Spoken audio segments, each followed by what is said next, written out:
should the doctors in general practice what they preach? Yeah, How do you feel about that? I think everyone should practice what they preach. Right.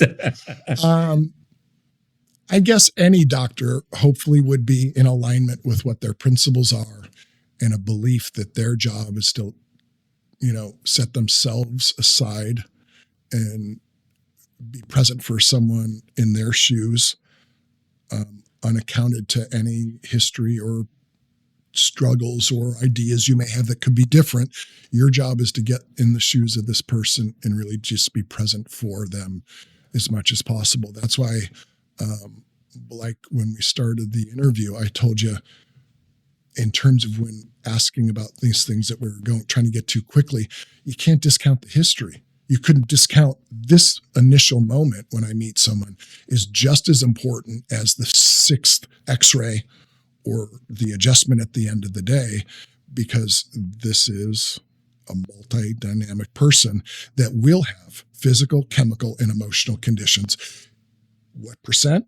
That's a great question going back to what we said.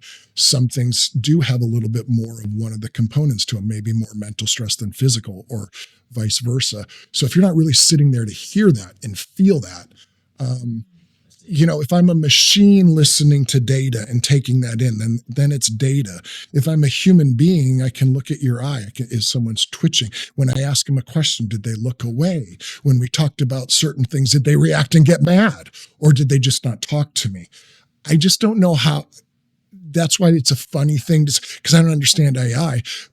But these are things that like I can sit and tell you.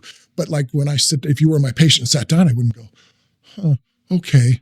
There he is. I'm going to say, he took a breath. He looks relaxed. And it's data that's coming in. You take a whole person in and it's all relevant. But what they say, how they feel, how they behave, what they think, it's really just as important in my profession.